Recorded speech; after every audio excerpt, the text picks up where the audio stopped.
Best of r/entitled parents episode 166. Subscribe for edit videos daily. So I'm at the very end of my pregnancy and I'm getting induced next week. My mother had plans to visit that weekend but told me she can't get the vaccine my doctor said is absolutely necessary for anyone who comes into contact with the baby. My mom is a truck driver. She's been all over the country and could have picked up who knows what diseases. I told her it's okay since she can't control what CDC does. They're not allowing non-essential vaccines. And the whooping cough vaccine is apparently non-essential to them even though it's the one vaccine my doctor said to make sure everyone got before handling the baby. However, due to current circumstances, my boyfriend and I decided to have a look don't touch policy with the baby until he can be vaccinated, since newborns have no immune system. I let her know this and she said you mean we can't even hold him?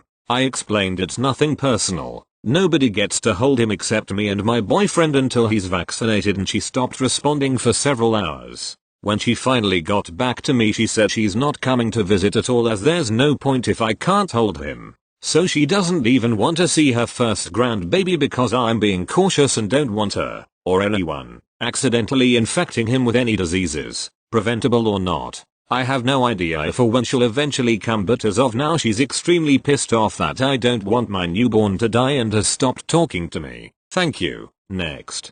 Please be gentle. English is my second language alongside with Japanese and German. Also I am on mobile. Backstory. This happened a year ago when I went for my sport checkup so I can go compete. Ed. Entitled Dad Kid. Ed's kid GF. My female friend me. A German Shepherd. Of course it's me dad. My dad. Back in April 2019 I had a competition and had to do a checkup and had to reserve a meeting. At Wednesday dad goes at the doctor's place to reserve a meeting and waits there for 2 hours. It is Friday at 6 p.m. and I start packing my things so I can go train after the meeting. We start going at 6:15 p.m. and get there at 6:25 p.m. My meeting was at 6:45 p.m. so I sat there and waited. People that got after me got to see the doctor before him because they had an appointment before me but Ed had none of it. Ed started fighting with the nurse how he waited there for an hour and his kid still hasn't got an appointment. Nurse N asked Ed if he had a reserved appointment. Ed, angry tone, no, when could I get it? N, you Gould have got it from Tuesday to yesterday, time 3:06 p.m. But since you don't have it we can't let you in. Me pretending to be on the phone. My friend comes in the hospital, GF, has an appointment. I start talking to GF about training for a while. I think that the hospital closed up at 7 p.m. so doctor calls me and GF for an appointment. Doctor, how are you feeling? GF, good me, good I guess. Doctor, are you two cousins? You seem pretty close. Me, no we are just friends that train together. Doctor, okay give me your hand so I can measure your blood pressure. GF, okay does all TGE searches and goes in the next room. Doctor, okay give me your hand. I finish my checkup and the doctor says watch out for Ed, he always does this. Me gets out Ed, shouting at the nurse, how could you let those two kids before my kid? He has a competition tomorrow. Turns around and sees me going out the doctor is room. You, me, who, me, Ed, yes you, how could you go in before kid? Me, I got a reservation. Start to turn around and go away. Ed, oh no you aren't going anywhere. He grabs my shoulder. I already had enough of him so when he placed his arm on my shoulder and started to pull I throwed him over myself on the floor and goes out. Thank you. Next. This is from about 2 years ago when I broke my leg. I grew up in a pretty affluent area, so it's not uncommon to run into entitled parents. Most of them I met at my job, but I ran into this asshole in the emergency room. I was rock wall climbing for the first time and I had no idea what I was doing. I climbed to the top of the free climbing wall, about 10 feet from the bottom of my foot to the ground. Thought it's probably not a good idea to jump and then jumped. I landed on one leg and really fucked myself up. I ended having a spiral fracture in my tibia and shattered a bone in my ankle that I needed surgery to correct. The owner of the rock climbing gym carried me to my car and my ex was pulling about 100 on the freeway while I sobbed in the back seat. I'm only telling you this to establish that I am in a lot of pain. The emergency room is very crowded, though I imagine it always is. It's about 9 p.m. at this point. Everyone seems to be in varying degrees of pain. One woman is cradling what is clearly a broken arm and sobbing. Some people don't seem to have anything wrong with them, but hell, I'm sure I looked like I had nothing wrong with me since I had no visible damage, just on and off crying. I kept praying I only had a torn muscle because for some reason I thought that was better than a broken bone. At this point in time, the only thing I know is that I can't walk on my leg. I'm in a lot of pain, and I can definitely feel something moving in my leg. The nurses are walking around bringing ice packs and Advil, asking people to fill out sheets, etc. In the time that we're waiting there, I think 5 families came through saying something was wrong with their kid. Half the kids didn't even get taken back. One woman was insisting that her child was deathly ill and needed to be seen immediately while her kid was using the waiting room tables like a jungle gym. It was a luau night. Around 11 PM a dad and a girl who looked about 8 or 9 come in, both in pajamas. The girl is holding a bowl with something red coating the sides of it. The dad is talking to the front desk ladies while one of the nurses begins taking vitals on the little girl. While the dad is mid-conversation, the little girl starts throwing up. She's throwing up blood. The dad starts screaming that they need to be seen immediately. The nurse calmly says 10, 10, and 2 more nurses come out, one bringing a wheelchair. The little girl is clearly weak and the nurses have to help her into the chair. They whisk her into the back. I was in that waiting room until 2 in the morning that night and I didn't see her come back out. That moment in time will forever be burned into my memory. Even now, I can almost see it happening in front of me while I think back to it. Enter entitled dad. Edie had the 4th baby/toddler that I had seen that night. Every parent had come in saying their baby had a fever and every parent had been sent home after being told the fever wasn't high enough to cause concern, including the mom whose kid was using the waiting room as his own personal playground. The ED was cradling his daughter in his arms, who was about 2.5. I worked with kids so I'm good at guessing ages. The ED is furious. He starts going off on the front desk ladies, saying you are not taking my daughter's ailment seriously. We have been waiting for half an hour and have been seen by nobody. The entire waiting room snickers at that. I had been waiting for 2.5 hours at this point and all I had to show for it was an ice pack and some Advil. There were a few people who were there when I first arrived who were still waiting. Like I said, it was a busy night. While there were definitely some annoyed faces earlier, after seeing that little girl vomiting blood, I think most of us got put in our place real fast. Yeah, my leg might have been broken and yeah I'm in a lot of pain, but I'm not getting any worse while my ass is parked in this chair. The ED starts berating the front desk woman for not taking people back in the order they arrived. He's screaming for her to look at all the people who are waiting and you choose to take the newest patient before anyone else. The front desk woman calmly explains that they take people in the order of most serious case to least serious, not in the order they arrive. The ED is still on his rant, calling her unprofessional and how he's going to take his business to another hospital. And yes, I'm serious. The nurse offers to check his daughter's temperature to see if anything has changed. The girl had some device on her toe and it's been so long I don't remember what the nurses said about it. I don't remember what his daughter's fever was at, but the nurse said it hadn't changed and repeated that they take people in order of how serious the sickness is. The ED ripped off the device on his daughter, slammed it on the desk, and said you people are useless and marched out, the rest of his family in tow. His daughter had been sleeping the whole time, looking quite peaceful, actually. For the rest of the night, there were ongoing murmurs saying what the hell was that about. Every now and then someone would mumble something about I might be an ass, but at least I'm not that guy or something to that effect. Also people mumbling about how you could act like that while the blood vomit from that poor little girl was still sitting on the floor behind him while he yelled. I still wonder about what happened to that young girl. I don't wonder about that man's toddler. I'm sure she's fine. Thank you. Next. During this whole pandemic, there really is nothing for someone like me to do. 1 month ago I had my first encounter with an EM and it ended pretty well. Due to me still technically being a kid, I can't be at the house alone. My mom took me to her doctor's appointment with my 3DS to keep me entertained, and I brought 2 games, New Super Mario Bros. 2, and a broken copy of Super Mario 64 DS. My cat put it in her water bowl, so it doesn't work anymore. I brought it because I forgot it was soaked in water. So at the waiting room, I put it in, and unsurprisingly, it didn't work. Then I remembered and popped in New Super Mario Bros. 2. I was halfway through my first level when a little kid tapped my shoulder. He was nice, so here's NK. NK, is that a 3DS? Me, yes, it is. NK, what are you playing? Me, I'm playing NSMB2. NK, I heard that game is really good.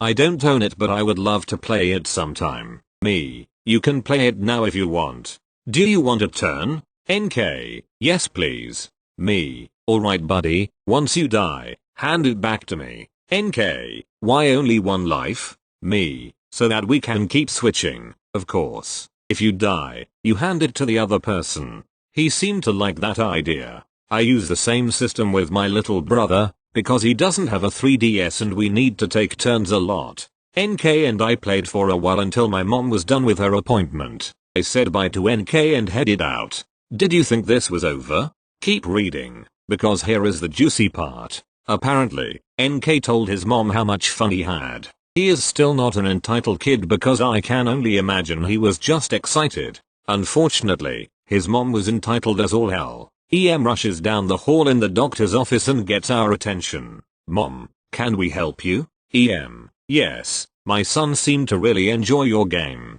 Me, yes, was he your son? We had a really good time. EM, maybe that good time could last longer for him. Can we have your game? Me, I don't think I can give someone my DS. EM, not the DS. Sweetie, we already have one of those. We want the game inside of it. Me, my mom bought the game. I can't give this up, either. EM, but I'm a single mom. I can't afford a video game. Note, on Amazon you could buy a used copy of the game for cheaper than the new versions. EM then goes on to tell my mom what a horrible parent she is, saying I don't respect my elders and whatnot. Then I had an idea. Me, Mom, I can't give you this game. EM, yes you will, right. Me, hold on. EM seemed surprised and shut up. Me, I do happen to have another game in my pocket if you want this instead. I reveal the broken copy of SM64DS.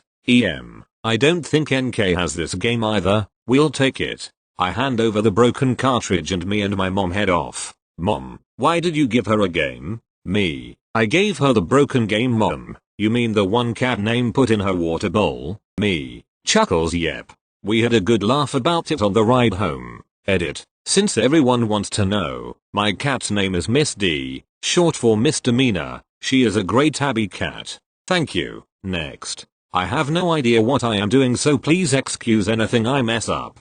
Cast. Me, egg, entitled grandma, but she is not too entitled anymore. Mom, mother, brother, background stuff. So my grandma was living at my house for a while, because she was moving into another place, and needed to stay somewhere in the meantime. My mother, being the poor unsuspecting kind soul she is, takes her in. We were only planning on her staying for a month or so, but it turned into a year. She was always kinda nice before, but over time she started being an overall despicable human being, and beat up on me for no reason. This was a while ago, and she is not like this anymore, but she will not be who she was before she lived with us to me again. Onto the story. One night I was going to take a shower. Nothing super exciting, but it is necessary. I was 11 at the time, so this was pretty strange. I was reading a good book, and was seeing if she needed to use the upstairs bathroom to take a shower.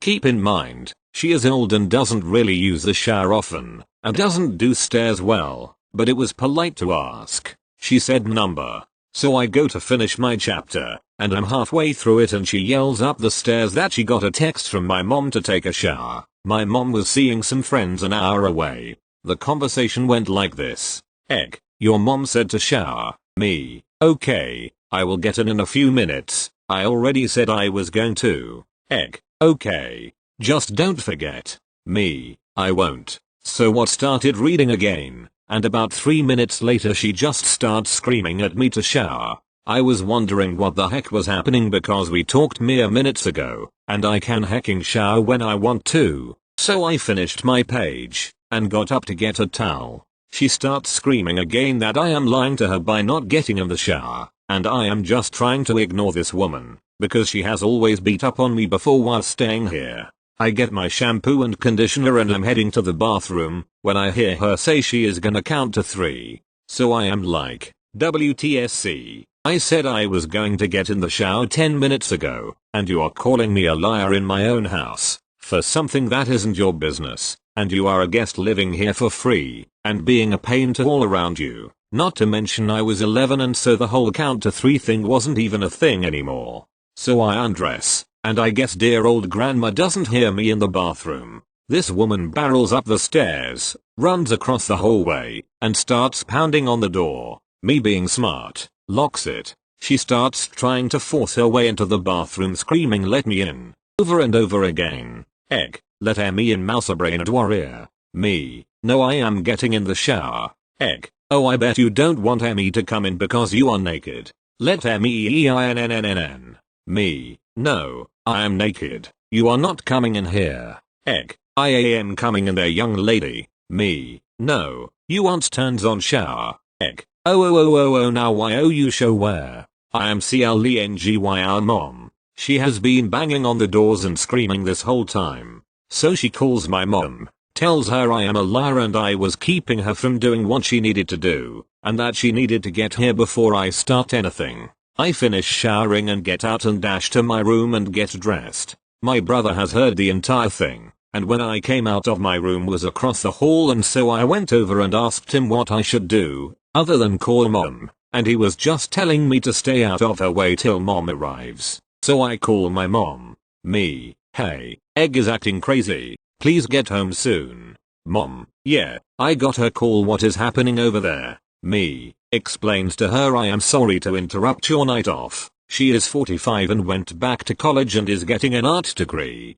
Yay mom. Mom, it's fine, just stay out of her way until I get home. So my low-velly grandma has retreated into her room, and is muttering about me loudly enough that I can hear it upstairs, with my door closed. My mom gets home and yells at Egg and Egg sulks at me for a week, thus ending my first post. I have no idea what I am doing, so please be kind.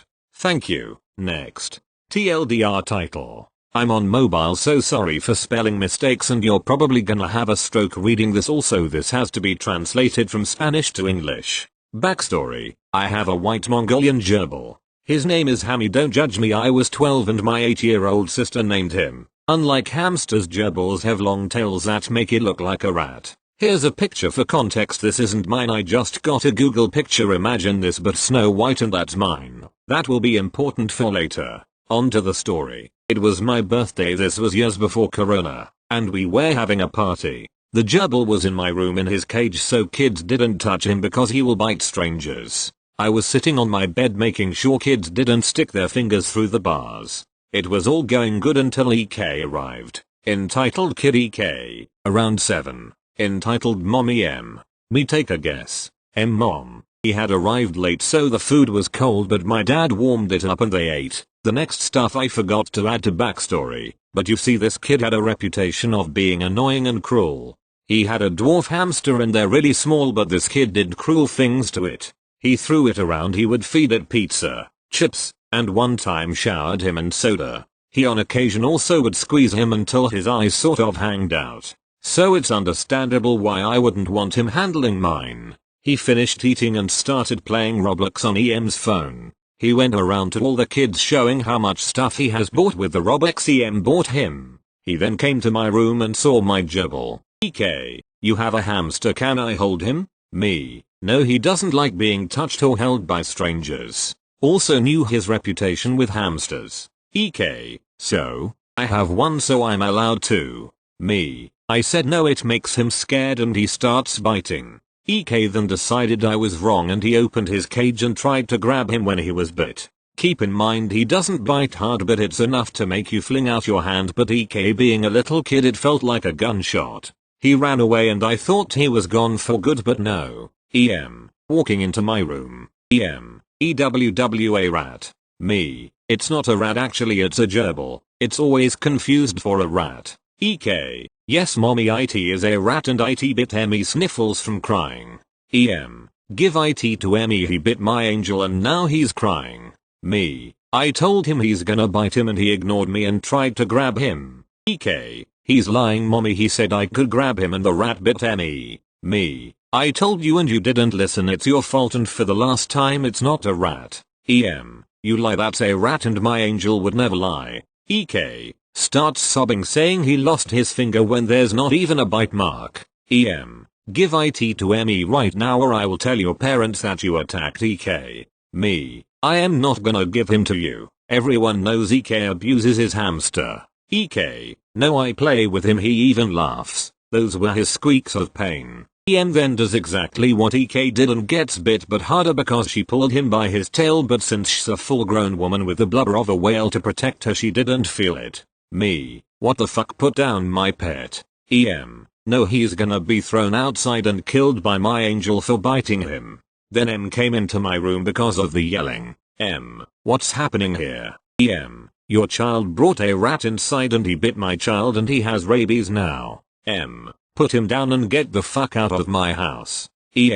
What? I didn't do anything wrong. Me. You threatened to kill my gerbil. By now he had gotten free and was back in his cage hiding under his toys. They left in a hurry but not before saying she's calling animal control, who showed up 10 minutes later. The part that amazes me the most is she came back and EK yelled I want my goodie bag and cupcake at the top of his lungs. Thank you. Next. I'm sorry it's so long, but I need to tell the whole story. You're gonna want to hear this.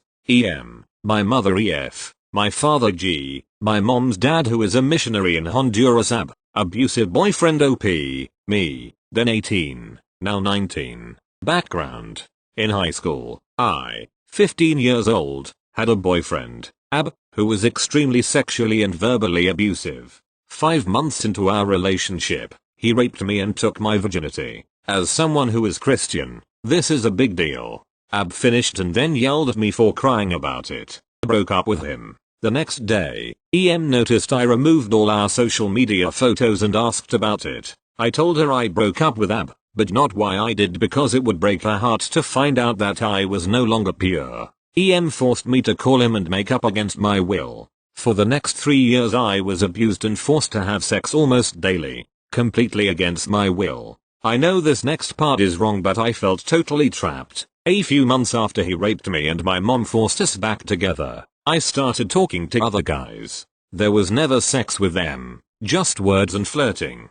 As a 15-year-old girl, it felt so good to be told I'm beautiful and meant something. I was consistently being raped by and tormented by and I just wanted some love. Now, onto the story. After 3 years of the relationship, I was finally 18 years old and out of high school. and worked together to force me to go to the same college as a lower-level state college, even though I was accepted to the top state college with a full ride into their music program. The second I was settled into college, could sustain myself, my was 3 hours away, and I felt brave enough to handle it. I broke up with Next comes hell. Called my mom crying saying I went crazy, I'm on drugs, not true, and that I've been cheating on him and kissing other guys the past 3 years. His friend had told him I was talking to other guys. I never had physical contact with any of the guys I talked to. Once again, I know this was poor judgment and a terrible thing to do, but I have learned since then. Calls me in a fit of rage and tears. How could you do this? He was better than anyone you'll ever get. You've just been kissing every guy you see? Who are you? What drugs are you on? You get the gist. I decided it was time to tell her. Mama, has been abusing me for years and I can't take it. He would never. I can't believe that you're lying now just to get out of the shame you must feel. Mom, please believe me. I'm your daughter. At 5 months, he raped me and took my virginity without consent. And ever since he's been using my body whenever he pleases for whatever he pleases. Silence and disbelief. So what you're saying is that you're no longer pure. You've defiled yourself in the eyes of God, and you never told me? Defiled myself? I was raped. Now fuming to hell you were. As women, it is our job to please our husbands. While you should have waited to have sex, it's your job to sit back and take it. In a eerily calm tone. Well, you've done it. Now, you have to marry him. God only permits us to lay with one man, So now you must make him your husband. OP, are you serious? Did not hear what I said. He raped me and continuously abuses me. I will not marry him. I broke up with him and that's final. I can't believe you. You just did this so you could fuck every guy you meet up there at college. This was startling because my mother never curses. OP, how could my own mother act like this? I need some time alone. Then I hung up. This was followed by hundreds of texts explaining to me that there will be consequences for me being such a slut. Tells EF, a highly Christian man, that his daughter is a whore who has been sleeping with every guy she met since she was 15 years old and has now broken up with her perfect boyfriend to do the same in college. She just so happened to leave out the detail about him raping and abusing me. I get a call and he's crying. This is the first time in my 18 years of life that I've ever heard my father cry. He tells me that I've disgraced the family name and lost all his trust. That he can't bear to look me in the eyes. He actually asked me what he did wrong in raising me to have created such a disgusting monster. I didn't have the strength to tell him all that Ab did to me, and I regret it to this day. EF, calms down a little now, it's time that you pay for your actions. When the semester ends in 1 week, I will be picking you up. You get one bag. You need your passport, clothes, and boots. You may bring nothing else. I will look through it to make sure there is no slutty clothing, phones, makeup, or games of any kind. You will leave your phone in my hands with no passcode or lock of any kind so that I can see what you've been up to. On the way to the airport, we will stop by Goodwill to buy you a pair of baggy jeans because all of yours show too much curve. OP, my heart skipped a beat. I was so dumbfounded and speechless, but I was also very afraid of what might happen if I disagreed. Okay, yes sir. Where are you taking me? EF, I will not be going. I have bought you a one-way ticket to Honduras. You will be working on a coffee farm and staying with your grandfather. You will have no communication with any friends or family. EM will communicate with G through email to keep tabs on you. OP, how long do I have to be there? Christmas is a month away. EF, it's a one-way ticket. You will remain there until your mother and I determine you are no longer sick in the head. OP, do you still love me? EF, yes, but this is what I have to do to correct your mistakes. After 2 weeks, exactly that happened. When I arrived in Tegucigalpa, Honduras, I was in baggy pants and a large jacket with no makeup and my hair under a ball cap. G picked me up. Backstory, G and I never got along. He hates me, and I haven't seen him in many years. I ended up staying there for 3 weeks. I was belittled the entire time. Because I was a woman, I wasn't allowed to work. I had to take care of the children on the farm, who were the only good thing about this place, cook food, and bring the men water from the wells. I was given almost no food because on this small Honduran farm the working men get served first, then the children, and if there is food left over, it goes to the women. At the end of my stay, EM emailed G, who was instructed to show the email to me. It was all about how I am a whore, but she has forgiven me, only under the conditions that I never touch a man until marriage again, throw away all my makeup and tight clothing, personally visit each of my siblings and family members and apologize for disgracing the family, and begin a path of light in the eyes of God. I pretended to agree and be sorrowful. I was truly sorrowful for talking to other guys, but not for the breakup, and in no way was I going to stop being who I am, throw away my makeup, and get rid of my clothes. I wear light makeup for hiding acne and jeans/shirt/cowgirl boots almost every day. Think VSCO girl, but not as cute and way more southern. Once I was home, EM drove me to every family member's homes and watched me as I apologized for the disgrace and embarrassment I had become. This was absolutely horrible. Half of them didn't even know about any of this until I apologized. For the rest of winter break, I was verbally and physically abused by EM and EF to complete the punishment. And because I still didn't seem truly sorrowful, once spring semester rolled around, I left the house. I blocked every number, and I refused to speak with them for months. When I arrived back to classes, the music students all wondered where I had been and what happened to my hair. It had been cut and dyed dark brown in preparation for Honduras. I previously had long blonde hair. It was literally Rapunzel's hair change in the movie Tangled. but I once again didn't have the strength to explain it. The few people I told said I was lying and making it up for attention, so I gave up. Since all this, my parents have decided not to speak about anything around me that may cause a rift. I am living with them on all my school breaks and are currently quarantining with them simply because I have nowhere else to go. My parents ignore me and distance themselves. I have to sit on the far end of the table for dinner. My 6'4" brother just recently beat the hell out of me for having a new boyfriend who is black. EM took everything away from me that reminded her of Ab. This is stored away in a locked room. She has 7 totes of my stuff. It's not a good situation. Today, we had a rough day, and these memories keep resurfacing, hence why I wrote about them here. I'm sorry it was so much, but I've never really had the chance to tell someone about it because of the embarrassment, and it feels good to let it out. I hope everyone else has better living situations in these strange times. Thanks for listening to my story. Stay safe out there. P.S. Please don't tell me to call the cops. I've heard it a million times, and I won't do it. They're still my parents. They're overall good people, and they're getting better. I'm not going to ruin their lives by putting them in jail.